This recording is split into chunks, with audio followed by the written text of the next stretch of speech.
أي مواطن في أي شعب في العالم بيعتبر إن بلده هي المكان اللي يقدر يحقق فيه أي أمنية يتخيلها، ولو في أمنية ما قدرش يحققها فيها مش مشكلة، ممكن يتغاضى عنها، لأن ببساطة الأرض محققة له أمنيات كتير غيرها. لكن ممكن يكون عايش معاه على نفس الأرض دي مواطن آخر ما عندهوش أي استعداد يتخلى عن أمنية واحدة، ولو ما توفرتلهوش ممكن يدور عليها في أرض تانية كمان، وفيها برضه اللي مش فارقة معاه حاجة. لو الأمنيات اتحققت يبقى خير وبركة، ما اتحققتش تمام برضه مفيش مشكلة عادي يعني. تشرب حاجه يا استاذ متولي؟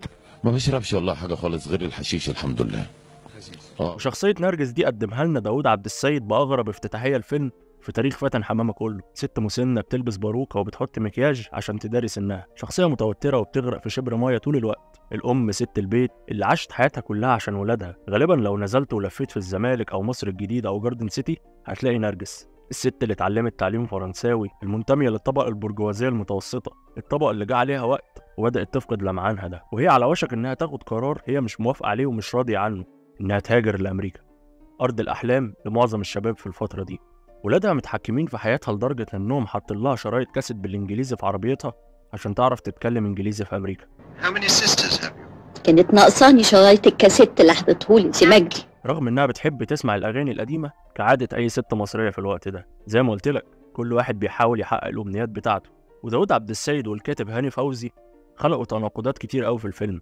أولهم مثلا إن والدتها عفيفة هانم عكسها في كل حاجة، هي ست مبسوطة ومتمردة على الحياة رغم إنها ست كبيرة وعايشة في دار مسنين، إلا إنها عايشة حياتها وعندها أصحاب وبتهرب من دار المسنين من الباب الوراني عشان تروح السينما مع عم شفيق. وتناقض تاني هو إن نرجس ما عندهاش أي سبب مقنع إنها ما تهاجرش، عايشة لوحدها وما بتشتغلش، لكن هي عايزة تعيش في بيتها، وولادها عندهم كل المقومات اللي تخليهم ما يهاجروش، ابنها دكتور وبنتها مذيعة مشهورة وناجحين في شغلهم، إلا إنهم مصرين على الهجرة ومش عايزين يتخلوا عن أمنية واحدة حتى. أمنيات نرجس في أرض الأحلام هي ذكرياتها في مصر الجديدة وقصر البارون والشجرة اللي قدام البيت، ذكرياتها مع صحابها وهم بيفتكروا ذكرياتهم القديمة سوا، وإن هي الوحيدة فيهم اللي عمرها ما سهرت للصبح.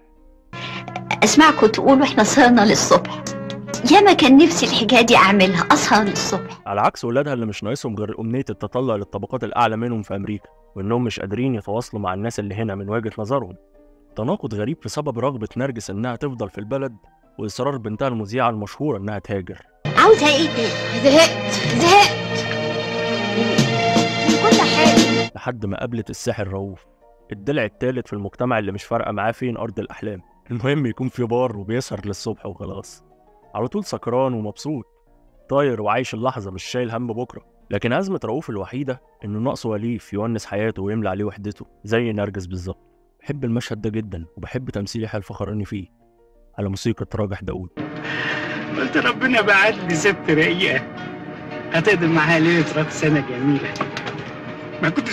ما كنتش عارف انك هتطلع عيني قوي كده. بالمناسبة يعني لو عجبك الفيديو ما تنساش تعمل اشتراك في القناة وتعمل لايك للفيديو عشان ده هيساعدنا أكمل. ما كانش في سبب يحرك ركود حياة نرجس غير إنها تقابل شخصية زي رؤوف، رغم إنها شايفة إنه شخصية غير متزنة وإن هي مضطرة تتعامل معاه بس عشان نست الباسبور في عربيته. لكن نرجس بسبب رؤوف عاشت أغرب يوم في حياتها، مرت بمواقف وراحت أماكن عمرها ما شافتها في حياتها، اتقبض عليها ودخلت القسم واتعاملت مع مجرمين وركبت المترو ولفت وراه الأوتيلات كلها، وراحت معاه مكان اجتماع الصحراء اللي فيه شبه من حكايات الشيخ حسني في الكتكات وفانتازيا داوود عبد السيد اللي بيحبها في أفلامه.